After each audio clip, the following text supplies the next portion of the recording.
नमस्कार सभी साथियों को स्वागत करता हूं सभी का इस YouTube चैनल पर जिसका नाम है स्टडी विद पीएन लोधा। साथियों, रीट मेंस एग्जाम 2023 के लिए राजस्थान अध्ययन की कक्षा 7 की किताब अभी हमने चला रखी है। देखिएगा, जो राजस्थान अध्ययन की कक्षा 7 की किताब है इसका अध्याय 1, 2, अध्याय 3 और 4 इनको हमने पेपर नंबर 5 और पेपर नंबर 6 में कंप्लीट कर लिया है। अब यहाँ पर 4 टेस्ट तो आपके कक्षा 6 की जो राजस्थान अध्ययन की किताब है उसमें से बनाए थे। एक एक अध्याय में से बहुत अच्छे शानदार क्वालिटी वाले ऑब्जेक्टिव प्रश्न आपने देखे थे कक्षा 6 की किताब में। कक्षा 7 की किताब अभी चल रही है, 7 में 1, 2, 3, 4 पार्ट पूरे हो चुके हैं। और आज की इस वीडियो में जो चैप्टर नंबर आपके 5वां है और चैप्टर नंबर 6 है, इन दोनों अध्यायों को हम राजस्थान अध्ययन की कक्षा 7 के जो ये अध्याय है राजस्थान अध्ययन की टेस्ट सीरीज का पेपर नंबर 7 में कंप्लीट करेंगे साथियों। तो माध्यमिक शिक्षा बोर्ड राजस्थान की 2022 का जो संस्करण है वहां से ये प्रश्न लिए गए हैं, अध्याय 5 से और अध्याय 6 से। बहुत ही शानदार पाठ के अंदर से आपको संपूर्ण ऑब्जेक्टिव प्रश्न देखने को मिलेंगे जो लेवल 1 और लेवल 2 के लिए बेहद उपयोगी रहेंगे साथियों। तो पूरे प्रश्नों को हल करके जाना। प्रत्येक प्रश्न आपके 1 नंबर का है और प्रश्न को गलत करने पर 1/3 नंबर कम किए जाएंगे। तो चलिए शुरू करेंगे साथियों। आज के इस वीडियो को पहला प्रश्न देख लेते हैं। देखिएगा मित्रों, पहले प्रश्न में क्या है आपके राजस्थान में अभी आपके अध्याय नंबर 5 के प्रश्न चल रहे हैं ये, और फिर इसके बाद में अध्याय नंबर 6 के प्रश्न हम करेंगे। तो राजस्थान में प्रथम सूती वस्त्र मिल द कृष्णा मिल्स लिमिटेड की स्थापना कहाँ की गई? ब्यावर में, बीछवाल में, लाखेरी में और नीमका थाना में। तो देखो भाई, एक चीज ये भी मतलब इस क्वेश्चन से 2 चीजें हमारे क्लियर होती है। क्या क्या? कि राजस्थान की प्रथम सूती वस्त्र मिल कौन सी है? The Krishna mills limited. लेकिन यहाँ पर अब बात की जा रही है, एक प्रश्न तो ये क्लियर हो गए आपके, और एक और यहाँ क्या बात की जा रही है कि इसकी स्थापना कहाँ की गई थी। तो मित्रों, पहले प्रश्न का आंसर देखें, ब्यावर अजमेर में। कहां पर? ब्यावर अजमेर में राजस्थान में प्रथम सूती वस्त्र मिल कौन सी? द कृष्णा मिल्स लिमिटेड की स्थापना की गई थी। कहां? ब्यावर अजमेर में। तो विकल्प नंबर 1 आपके प्रश्न संख्या 1 का सही आंसर है साथियों। प्रश्न संख्या 2 की ओर बढ़ेंगे। चलिए दूसरा प्रश्न देखेंगे। राजस्थान में प्रथम सूती वस्त्र मिल द कृष्णा मिल्स लिमिटेड की स्थापना किस वर्ष की गई थी? वर्ष 1889 में, वर्ष 1887 में, वर्ष 1899 लिखा था मैंने, और वर्ष 1987 में, क्योंकि 1889 डबल बार आ गया ना, ये 1899 है साथियों। तो दूसरे प्रश्न का सही उत्तर बताइएगा। देखिएगा, अगर हम देखें तो प्रश्न में ये त्रुटि हुई है टाइपिंग में, क्योंकि यहाँ भी वर्ष 1889 और यहाँ भी 1889 आ गया। यहाँ मैंने साथियों 1889 नहीं 1899 लिखा था, टाइपिंग मिस्टेक हुई है ये। तो देखो, प्रश्न संख्या 2 का जो सही उत्तर है वो आपके 1889 में राजस्थान में प्रथम सूती वस्त्र mills the Krishna mills limited की स्थापना ब्यावर अजमेर में की गई थी। चलिए तीसरे प्रश्न की ओर बढ़ेंगे साथियों। देखिएगा, प्रश्न नंबर 3 को, वर्तमान में वस्त्र नगरी के नाम से किसे जाना जाता है? कोटा को, जयपुर को, भीलवाड़ा को या चित्तौड़ को? साथियों, वर्तमान में पूछा गया है, तो प्रश्न संख्या 3 का सही उत्तर बताइए। कल ऐप पर मैंने जो study with PN Lodha application है इस पर मैंने 149 वाले कोर्स में लेवल 1 के लिए पूरे 150 प्रश्नों का मैराथन पेपर नंबर 9 अपलोड किया था, जिसका सॉल्यूशन आज यूट्यूब पर करवा दिया जाएगा साथियों। और लेवल 2 का हिंदी का पेपर नंबर 7, लेवल 2 एसएसटी का पेपर नंबर 6 भी अपलोड कर दिया था कल ही। पूरे 150 प्रश्नों के ये टेस्ट थे साथियों। तो अगर आपने ऐप को डाउनलोड नहीं कर रखा है, ऐप डाउनलोड का लिंक मैंने कमेंट बॉक्स में दे रखा है। पिछले सभी टेस्ट, अगर आप 149 वाला कोर्स ज्वाइन करते हो तो पिछले सभी टेस्ट भी आपको एग्जाम तक देखने को मिलेंगे, और पिछले क्या 225 के आसपास टेस्ट लिए जा चुके हैं ये भी आपको मिल जाएंगे। और आने वाले समय में जो एक आपके पेपर करवाए जाएंगे 149 वाले कोर्स पर, वो भी आपको उपलब्ध होंगे साथियों। तो निश्चित रूप से ऐप को डाउनलोड करके कोर्स को ज्वाइन कर सकते हो। दोनों लेवल के लिए ये कोर्स है 149 वाला। आप प्ले स्टोर पे जाकर भी सर्च कीजिएगा स्टडी विद पीएन लोधा, वहां से भी आप ऐप को डाउनलोड कर सकते हो। हालांकि कमेंट बॉक्स में भी लिंक है ऐप डाउनलोड करने का। तो देखो, तीसरे प्रश्न का आंसर देखें, वर्तमान में वस्त्र नगरी के नाम से किसे जाना जाता है साथियों? भीलवाड़ा को। किसको? भीलवाड़ा को। इसको राजस्थान का मैनचेस्टर भी कहा जाता है। क्या कहा जाता है? राजस्थान का मैनचेस्टर या वस्त्र नगरी, ये दोनों ही नाम किसके हैं साथियों? भीलवाड़ा के हैं। तो विकल्प नंबर 3 आपके प्रश्न संख्या 3 का बिल्कुल सही आंसर है। आगे बढ़ते हैं प्रश्न नंबर 4 की ओर। देखिएगा, प्रश्न नंबर 4 में क्या है? राजस्थान का सबसे प्राचीन एवं संगठित उद्योग कौन सा है? सूती वस्त्र उद्योग है, सीमेंट उद्योग है, संगमरमर उद्योग है और रसायन उद्योग है। तो मित्रों चौथे प्रश्न का उत्तर बताइए, कौन सा विकल्प आपके प्रश्न नंबर 4 में सही रहेगा। राजस्थान का सबसे प्राचीन और संगठित उद्योग प्रश्न नंबर 4 में पूछा गया है। तो साथियों चौथे प्रश्न का आंसर देखिएगा चौथे प्रश्न में कौन सा विकल्प आपका सही है। जो विकल्प नंबर 1 है, सूती वस्त्र उद्योग राजस्थान का सबसे प्राचीन और संगठित उद्योग है साथियों। प्रथम विकल्प आपके चौथे प्रश्न का सही उत्तर है। चलिए आगे बढ़ेंगे साथियों पांचवें प्रश्न की ओर। पांचवें प्रश्न देखते हैं क्या है आपके प्रश्न नंबर 5 में। राजस्थान का दूसरा कृषि आधारित उद्योग है वस्त्र उद्योग, चीनी उद्योग, खाद्य उद्योग और इनमें से कोई नहीं। तो आप सभी को पता है कि इनमें से कोई नहीं वाला तो आपका आंसर होता नहीं है। अब 3 विकल्प है, वस्त्र, चीनी और खाद्य। प्रश्न को थोड़ा समझना मित्रों, राजस्थान का दूसरा कृषि आधारित उद्योग पूछा गया है, दूसरा प्रमुख। तो पांचवें प्रश्न का आंसर देखो राजस्थान का दूसरा कृषि आधारित उद्योग किसको कहा जाता है, चीनी उद्योग को कहा जाता है साथियों। किसको कहा जाता है, चीनी उद्योग को। क्योंकि चीनी का जो उत्पादन है, चीनी का निर्माण किससे किया जाता है, गन्ने से किया जाता है और गन्ना खेती में से निकलता है, ठीक है ना। तो बिल्कुल राजस्थान का दूसरा कृषि आधारित उद्योग चीनी उद्योग को ही कहते हैं। सेकंड विकल्प आपके बिल्कुल सही रहेगा पांचवें प्रश्न का। छठा प्रश्न देख लेंगे, प्रश्न नंबर 6 है आपके, वह व्यापार जो एक राज्य का अन्य राज्यों से हो तो वह किस प्रकार का व्यापार कहलाता है। अंतरराज्यीय व्यापार, अंतरराष्ट्रीय व्यापार, राष्ट्रीय व्यापार और स्थानीय व्यापार। तो मित्रों देखो, यहाँ एक राज्य का अन्य राज्य से व्यापार हो रहा है, मतलब अंतरराज्यीय, तो इसको क्या कहेंगे हम, अंतरराज्यीय व्यापार। जब एक देश का दूसरे देश से व्यापार हो तो उसको अंतरराष्ट्रीय व्यापार, ठीक है ना। और स्थानीय रूप से व्यापार हो तो उसको स्थानीय व्यापार। तो छठे प्रश्न में आपके प्रथम विकल्प आपका सही उत्तर है मित्रों। चलिए प्रश्न नंबर 7 को देखते हैं। देखिएगा 7वें प्रश्न को, राज्य सरकार ने कृषि प्रसंस्करण, कृषि व्यवसाय व कृषि निर्यात हेतु किस नीति का निर्माण किया है। 2010, 2018, 2015 और 2019।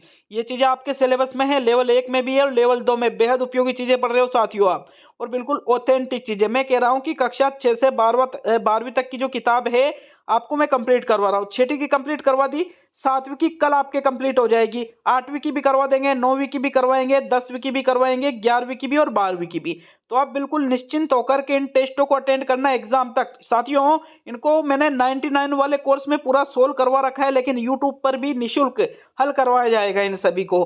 तो आप चाहो राजस्थान अध्ययन की किताबें मत पढ़ो, कोई दिक्कत नहीं है। मैंने बहुत अंदर से प्रश्न बनाए साथियों राजस्थान अध्ययन की किताबों में से। तो 7वें प्रश्न का आंसर देखो राज्य सरकार ने कृषि प्रसंस्करण, कृषि व्यवसाय व कृषि निर्यात हेतु जिस नीति का निर्माण किया है वो कौन सी नीति है, 2019 वाली नीति है। चौथा विकल्प आपके प्रश्न नंबर 7 का सही उत्तर है। आगे प्रश्न नंबर 8 की ओर बढ़ेंगे साथियों।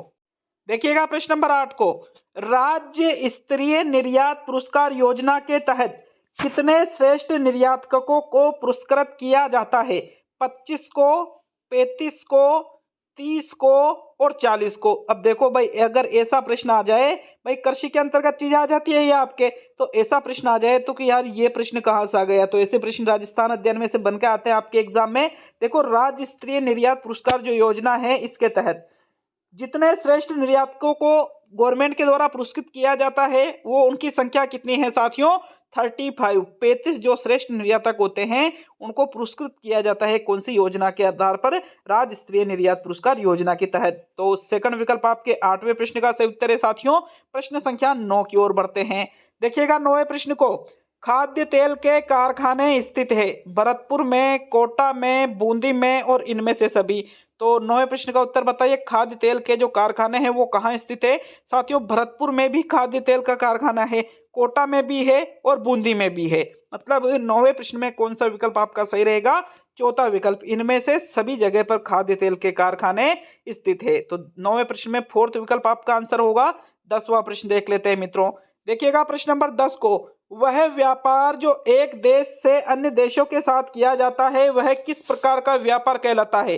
अंतरराज्यीय, अंतरराष्ट्रीय, राष्ट्रीय और स्थानीय। तो अभी हमने देखा था एक क्वेश्चन में कि एक राज्य से दूसरे राज्य में किया जा रहा है तो अंतरराज्यीय, और मैंने वहां क्या बताया था आपको कि जब एक देश से दूसरे देश में किया जाए तो उसको अंतरराष्ट्रीय कहा जाएगा साथियों। तो विकल्प नंबर आपका जो 2 है 10वें प्रश्न का बिल्कुल सही उत्तर है साथियों। चलिए अगले क्वेश्चन की ओर बढ़ते हैं। यह अभी 5वां जो अध्याय है आपके कंप्लीट होता है। 5वें अध्याय में से मैंने 10 प्रश्न इसीलिए बनाए हैं क्योंकि बहुत छोटा अध्याय था। देखो जैसे अध्याय नंबर जो 4 हमने देखा था, तो अध्याय 4 क्या सॉरी अध्याय नंबर जो 3 हमने देखा था वो थोड़ा बड़ा था, तो मैंने उससे 50 प्रश्न बनाए। लेकिन जो छोटे अध्याय होते हैं ना, 2-2 पेज के भी अध्याय है साथियों, तो उनसे प्रश्न बन सकते हैं, लेकिन कम प्रश्न बने हैं, इसलिए यहाँ आप कम प्रश्न हल कर रहे हो। अब जैसे अध्याय नंबर 5 कंप्लीट हो गए, अध्याय नंबर 6 को देखेंगे तो ये थोड़ा बड़ा है, तो इससे ज़्यादा प्रश्न मिलेंगे।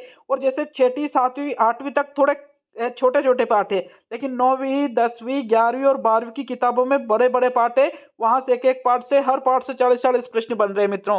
तो कोई दिक्कत लेने की ज़रूरत नहीं है, जैसा बिल्कुल करवाया जा रहा है उनको अच्छे से कवर करना साथियों। तो चलिए अध्याय 6 का पहला क्वेश्चन देखेंगे। किस मुगल शासक ने जसवंत सिंह को महाराजा की उपाधि प्रदान की थी? अकबर, शाहजहां, बाबर और औरंगजेब। क्या कहा मैंने? ये अध्याय नंबर 6 स्टार्ट हो गए आपके। 5 अध्याय कंप्लीट हो चुके हैं। 6ठा अध्याय का पहला प्रश्न आप देख रहे हो। राजस्थान अध्ययन की मान्यता प्राप्त जो किताब है, उसका कक्षा 7 की किताब से अध्याय नंबर 6 का पहला प्रश्न है। कौन सा विकल्प आप चुनोगे साथियों पहले प्रश्न में? तो देखो पहले प्रश्न का आंसर है, जिस मुगल शासक ने जसवंत सिंह को महाराजा की उपाधि प्रदान की थी वो कौन था साथियों? शाहजहां। शाहजहां ने ही जसवंत सिंह को कौन सी उपाधि प्रदान की थी? महाराजा की। तो सेकंड विकल्प आपके पहले प्रश्न का सही उत्तर है। प्रश्न संख्या 2 की ओर बढ़ेंगे साथियों। दूसरा प्रश्न देखेंगे। मिर्जा राजा जयसिंह के काल में 1662 ईस्वी में बिहारी सतसई लिखी गई, उसके लेखक कौन है? राजकवि बिहारी, कविवर सूदन, राव मालदेव और महाराणा कुंभा। तो प्रश्न नंबर 2 का सही उत्तर बताइए साथियों। दूसरा प्रश्न आपके जो है इसका कौन सा विकल्प आपके सही रहेगा? देखो इसका सही आंसर है विकल्प नंबर 1। राजकवि बिहारी ने ही 1662 ईस्वी में, मिर्जा राजा जयसिंह का काल था उस समय, क्या लिखी थी? बिहारी सतसई लिखी थी साथियों। तो प्रथम विकल्प दूसरे प्रश्न का सही उत्तर है। चलिए तीसरे प्रश्न की ओर बढ़ेंगे मित्रों। देखिएगा प्रश्न नंबर 3 को। यह अध्याय नंबर 6 जो है ना आपके, इसका नाम है राजस्थान के प्रमुख शासक। तो शासक में तो देखो आपके प्रमुख शासक में जो जो किताब में दे रखे हैं, ज्यादा चांसेज है कि उनमें से प्रश्न पूछे जाएंगे आपके एग्जाम में। तो देखो राजपुताने का कर्ण किस शासक को कहा जाता है? महाराजा राय सिंह को, महाराजा गंगा सिंह को, राव मालदेव को और मिर्जा राजा जय सिंह को। तो इनमें से साथियों किसको राजपुताने का कर्ण कहा जाता है? जिस शासक को, उस शासक का नाम आपको बताना है साथियों। तीसरे प्रश्न का आंसर देख लेते हैं। राजपुताने का कर्ण जिस शासक को कहा जाता है उनका नाम क्या है? महाराजा राय सिंह। इनको ही राजपुताने का कर्ण कहा जाता है। काफी ज्यादा इंपॉर्टेंट क्वेश्चन है साथियों एक प्रश्न। चलिए प्रश्न नंबर 4 को देख लेते हैं। देखिएगा प्रश्न नंबर 4 को। पृथ्वीराज चौहान को कितनी भाषाओं का ज्ञान था? 4 भाषाओं का, 5 का, 6 का और 7 का। तो भाई पृथ्वीराज चौहान तृतीय की बात की जा रही है, जिन्होंने तराइन का जो युद्ध लड़े था ना, तराइन का प्रथम युद्ध, जिसमें इन्होंने मोहम्मद गोरी को हराया था साथियों। हालांकि तराइन के द्वितीय युद्ध में ये मोहम्मद गोरी से पराजित हो गए थे, किंतु इनको बंदी बनाने के बावजूद भी कहा जाता है कि भाई पृथ्वीराज चौहान तृतीय ने ही मोहम्मद गोरी को अपने शब्द वेदी बाण से मार डाला था साथियों। तो चौथे प्रश्न का आंसर देखिएगा। पृथ्वीराज चौहान को जितनी भाषाओं का ज्ञान था वो कितनी भाषाएं थी साथियों? 6 भाषाओं का ज्ञान था किसको? पृथ्वीराज चौहान को। तो तीसरा विकल्प जो है आपके चौथे प्रश्न का सही आंसर है। चलिए 5वां प्रश्न देखेंगे। प्रश्न नंबर 5। पृथ्वीराज रासों की रचना किसने की? पृथ्वीराज चौहान ने की, राय सिंह ने की, चंद्रबरदाई ने की और रामकवि ने की। तो 5वें प्रश्न का सही उत्तर बताइए साथियों। पृथ्वीराज रासों के लेखक इनमें से कौन है? आंसर देखिए प्रश्न नंबर 5 में कौन सा विकल्प आपका सही रहेगा? तो मित्रों पृथ्वीराज रासों की रचना चंद्रबरदाई के द्वारा की गई। किसके द्वारा की गई थी? चंद्रबरदाई के द्वारा। तृतीय विकल्प आपके प्रश्न नंबर 5 का सही उत्तर है। 6ठा प्रश्न देख लेते हैं। देखिएगा 6ठे प्रश्न को। किसको फारसी इतिहासकारों ने हमशत वाला शासक कहा है? महाराजा राय सिंह को, मिर्जा राजा जय सिंह को, मालदेव को और जसवंत सिंह को। क्या कहा है? हसमत वाला शासक फारसी इतिहासकारों ने किसको कहा है साथियों? बहुत ही अच्छा क्वालिटी वाला प्रश्न है। 6ठे प्रश्न का आंसर देखे तो भाई आपके जो तीसरा विकल्प है राव मालदेव को ही फारसी इतिहासकारों ने क्या कहा है? हसमत वाला शासक कहा है। तो विकल्प नंबर आपका जो 3 है, प्रश्न संख्या 6 का सही उत्तर होगा साथियों। चलिए 7वें प्रश्न की ओर बढ़ेंगे। देखिएगा प्रश्न नंबर 7 को। किस शासक का शासनकाल मारवाड़ का शौर्य युग कहा जाता है? महाराजा राय सिंह, गंगा सिंह, राव मालदेव और मिर्जा राजा जय सिंह। तो देखो जिस शासक का शासनकाल मारवाड़ का अब अगर आपने चीजों को पढ़ रखा है तो आपको ये भी पता होगा कि इनमें से मारवाड़ का शासक कौन था। इस चीज को देखकर भी आप इस प्रश्न का आंसर निकाल सकते हो साथियों। प्रश्न नंबर 7 का आंसर देखते हैं। देखिए 7वें प्रश्न का जो सही उत्तर है वो कौन सा रहेगा आपके मित्रों। विकल्प नंबर जो 3 है, राव मालदेव का जो शासनकाल है इसको ही मारवाड़ का शौर्य युग कहा गया है। किसके शासनकाल को? राव मालदेव के शासनकाल को। तो थर्ड विकल्प आपके प्रश्न नंबर 7 का सही उत्तर है मित्रों। प्रश्न संख्या 8 की ओर बढ़ेंगे। रणछोड़ भट्ट के द्वारा किस भाषा में राज प्रशस्ति को 25 शिलाओं पर खुदवाया? हिंदी भाषा, फारसी भाषा, संस्कृत भाषा और अंग्रेजी भाषा। देखो रणछोड़ भट्ट के द्वारा जिस भाषा में राज प्रशस्ति को 25 शिलाओं पर खुदवाया गया था साथियों, वो इनमें से कौन सी भाषा थी? आपके संस्कृत भाषा। कौन सी भाषा है? वो संस्कृत भाषा है। अब भी जाकर अगर आप राज प्रशस्ति को देखोगे तो 25 शिलाओं पर खुदवाया गया। किसने खुदवाया था? रणछोड़ भट्ट ने लिखवाया था साथियों, और संस्कृत भाषा में इसका लेखन करवाया गया था। तो थर्ड विकल्प आपके प्रश्न संख्या 8 का सही आंसर है। चलिए 9वां प्रश्न देख लेते हैं मित्रों। देखो बिल्कुल शानदार क्वालिटी वाली चीजें अभी आप पढ़ रहे हो। अच्छा लगे वीडियो तो वीडियो को यार एक लाइक और कम से कम एक जगह वीडियो को शेयर जरूर कर दिया करो, क्योंकि यूट्यूब तो खैर अभी हमारा साथ दे नहीं रहा है। जिस प्रकार से पहले हमारे जो वीडियो चलते थे साथियों, तो YouTube ने रिकमेंडेशन करना बहुत कम कर दिया है। तो आप लोगों से निवेदन है कि निश्चित रूप से अच्छा लगे वीडियो तो वीडियो को शेयर भी जरूर करिए करो साथियों। तो देखो 9वां प्रश्न है, संगीत राज, संगीत मीमांसा, सूर प्रबंध आदि किसकी कृतियां है? राजकवि बिहारी की, कविवर सूदन की, जसवंत सिंह की और महाराणा कुंभा की। क्या क्या चीजें पूछी गई है? संगीत राज, संगीत मीमांसा और सूर प्रबंध। इसकी रचना, इनकी रचना इनमें से महाराणा कुंभा के द्वारा की गई थी। किसके द्वारा? महाराणा कुंभा की ये कृतियां हैं साथियों। चौथा विकल्प आपके 9वें प्रश्न का सही उत्तर है। 10वें प्रश्न की ओर बढ़ेंगे साथियों। तो 10वां प्रश्न देखेंगे। गीत गोविंद किसकी कृति है? जयदेव की, जयानक की, जसवंत सिंह की और महाराणा कुंभा की। क्या है? गीत गोविंद की बात की जा रही है। और गीत गोविंद इनमें से जिसकी कृति है वो कौन सा विकल्प है साथियों? आपके 10वें प्रश्न में जो सही आंसर है वो पहला विकल्प रहेगा। गीत गोविंद जो है ये जयदेव की कृति है। किसकी कृति है?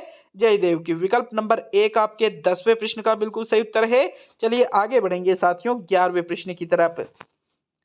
प्रश्न नंबर 11 है, पृथ्वीराज की माता का नाम क्या था? राजबाई, कर्पूर देवी, कमली देवी और काली देवी। तो ये पृथ्वीराज की माता का नाम पूछा गया। पृथ्वीराज चौहान की बात की जा रही है साथियों। यहाँ पर 11वें प्रश्न का सही उत्तर बताइएगा। कौन सा विकल्प आपके प्रश्न 11 में सही है?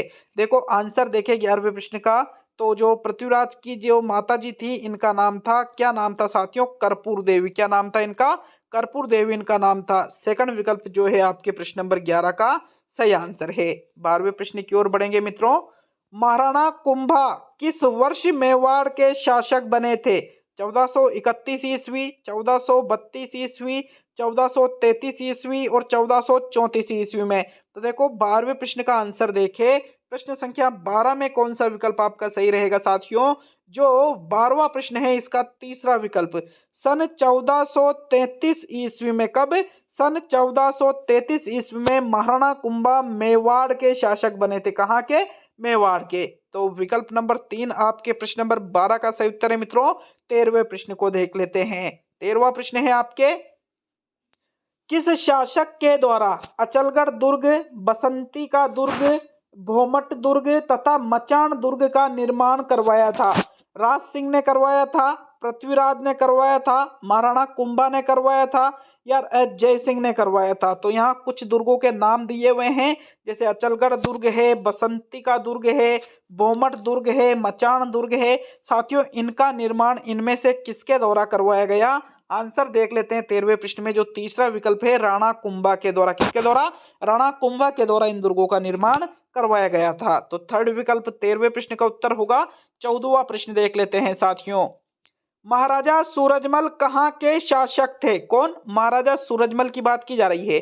अलवर के थे, भरतपुर के थे, जयपुर के थे या जोधपुर के थे? तो मित्रों 14वें प्रश्न का उत्तर बताइए। प्रश्न नंबर 14 में कौन सा विकल्प आपका सही रहेगा? देखो आंसर देखें 14वें प्रश्न का। तो कौन सा विकल्प आपका सही रहेगा साथियों? महाराजा सूरजमल भरतपुर के राजा थे। कहाँ के राजा थे ये? भरतपुर के। सेकंड विकल्प 14वें प्रश्न का बिल्कुल सही आंसर है साथियों। प्रश्न संख्या 15 की ओर बढ़ते हैं। चलिए 15वां प्रश्न देखते हैं। कविवर सूदन, अखेराज गर्ग जैसे विद्वान किनके दरबार की शोभा बढ़ाते थे? महाराजा जसवंत सिंह के दरबार की, महाराजा राज सिंह प्रथम के दरबार की, महाराजा जय सिंह के दरबार की और महाराजा सूरजमल के दरबार की। तो देखो दो विद्वानों का नाम दिया हुआ है, कौन कौन सा? एक तो कविवर सूदन और अखेराज गर्ग। अब साथियों ये किनके दरबारी थे आपको तो यही देखना है 15वें प्रश्न में। आंसर देख लेते हैं साथियों। कविवर सूदन और अखेराज गर्ग जो है ये महाराजा सूरजमल के दरबार की शोभा बढ़ाते थे, जो भरतपुर के शासक थे। तो 15वें प्रश्न में आपके चौथा विकल्प बिल्कुल आपका सही आंसर होगा साथियों। चलिए 16वां प्रश्न देख लेते हैं। प्रश्न संख्या 16। मुगल बादशाह शाहजहां ने किसे महाराजा की उपाधि प्रदान की थी? जसवंत सिंह, जय सिंह, राय सिंह और मालदेव। तो 16वें प्रश्न का उत्तर बताओ। प्रश्न संख्या 16 में कौन सा विकल्प आपका सही रहेगा? देखो मुगल बादशाह शाहजहां के द्वारा, शाहजहां की बात की जा रही है साथियों। शाहजहां ने जिसे महाराजा की उपाधि प्रदान की थी वो इनमें से कौन सा शासक है? वो है भाई जसवंत सिंह। कौन है? जसवंत सिंह को ही मुगल बादशाह शाहजहां ने कैसी उपाधि दी थी? महाराजा की उपाधि दी थी। तो प्रथम विकल्प 16वें प्रश्न का बिल्कुल सही उत्तर है साथियों। चलिए 17वां प्रश्न देखेंगे। 17वां प्रश्न क्या है देख लेते हैं। सिंघाड़ नाथ द्वारा में श्रीनाथ जी की मूर्ति और द्वारकाधीश की मूर्ति कांकरोली राजसमंद में स्थापित कर वहां पर मंदिर किसने बनवाया? देखो प्रश्न को अच्छे से कंप्लीट देख लो आप वापिस। सिंघाड़ नाथ द्वारा में श्रीनाथ जी की मूर्ति और द्वारकाधीश की जो मूर्ति है कांकरोली राजसमंद में स्थापित की और वहां पर मंदिर भी बनवाया था। तो इनमें से वो कौन सा शासक था? सूरजमल था, जय सिंह था, राज सिंह प्रथम था या जसवंत सिंह था? 17वें प्रश्न का उत्तर बताइए साथियों। प्रश्न नंबर 17 में कौन से विकल्प पे जाओगे? तो साथियों आपका 17वें प्रश्न का जो सही उत्तर है वो थर्ड विकल्प राज सिंह प्रथम बिल्कुल आपका सही आंसर है। चलिए 18वां प्रश्न देख लेंगे साथ। देखते हैं 18वें प्रश्न को। सत्य कथन का चयन कीजिए। सत्य कथन का चयन करना है, टाइपिंग मिस्टेक है, टे की जगह था आना चाहिए। तो पहला विकल्प है जय सिंह को 1639 ईस्वी में शाहजहां ने मिर्जा राजा की उपाधि प्रदान की। दूसरा है राम कवि ने जय सिंह चरित्र की रचना की। तीसरा है मिर्जा राजा जय सिंह के राजकवि बिहारी ने 1662 ईस्वी में बिहारी सस्सई लिखी। और चौथा है इनमें से सभी। तो 18वें प्रश्न में कौन सा विकल्प आपको यहाँ पर सही लगता है? सत्य कथन देखना है साथियों। 18वें प्रश्न का आंसर देखें तो भाई ये सभी जो कथन है ये सही है, क्योंकि राम कवि याद रखना है। जैसे डायरेक्टली एक ही प्रश्न में तीन तीन प्रश्न क्लियर हो रहे हैं आपके कि भाई किसने जय सिंह चरित्र की रचना की? तो राम कवि ने। शाहजहां ने मिर्जा राजा की उपाधि प्रदान 1639 ईस्वी में किसे दी थी? जय सिंह को। और किसके शासनकाल में राजकवि बिहारी ने 1662 ईस्वी में बिहारी सस्सई लिखी? तो मिर्जा राजा जय सिंह के शासनकाल में। मतलब ये सभी आपके 18वें प्रश्न में सही है। तो चौथा विकल्प आपका आंसर होगा साथियों 18वें प्रश्न का। चलिए सेकंड लास्ट प्रश्न की ओर बढ़ेंगे साथियों। देखिएगा 19वें प्रश्न को।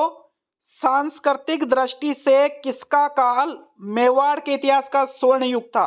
राणा लाखा, राणा कुंभा, राणा प्रताप और राणा हम्बीर।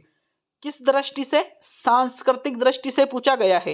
तो सांस्कृतिक दृष्टि को ध्यान में रखकर ही आपको उत्तर देना है साथियों। 19वें प्रश्न का आंसर देखिएगा, कौन सा विकल्प आपका सही रहेगा? विकल्प नंबर जो 2 है महाराणा कुंभा। बिल्कुल सांस्कृतिक दृष्टि से इनका जो काल है मेवाड़ के इतिहास का स्वर्ण युग कहा जाता है। सेकंड विकल्प आपके 19वें प्रश्न का बिल्कुल सही उत्तर है। चलिए अगले क्वेश्चन की ओर बढ़ेंगे साथियों। 20वां प्रश्न क्या है आपके? मेवाड़ में स्थित 84 में से कितने दुर्गों का निर्माण कुंभा ने करवाया? 35, 34, 33 और 32। तो 20वें प्रश्न का उत्तर बताओ मित्रों। प्रश्न नंबर 20 में कौन सा विकल्प आपको सही लगता है? देखिएगा ये वीडियो कंप्लीट हो रहा है साथियों, और इसी तरह से आपको राजस्थान अध्ययन का पूरा कोर्स करवाया जाएगा ऑब्जेक्टिव तौर पर कक्षा 12 तक की किताबों का। तो अच्छा लगे वीडियो तो लाइक शेयर करिएगा, और चैनल पर नए हो तो चैनल को सब्सक्राइब भी करके जरूर जाइएगा साथियों। 20वें प्रश्न का आंसर देख लेते हैं। देखिए 32 दुर्गों का निर्माण इन्होंने करवाया था। किसने? महाराणा कुंभा ने। 84 में से 32 दुर्गों का निर्माण इनके द्वारा करवाया गया था। तो फोर्थ विकल्प आपके प्रश्न नंबर 20 का सही उत्तर है। तो मिलता है अब अगले वीडियो में। बहुत बहुत धन्यवाद सभी का साथियों।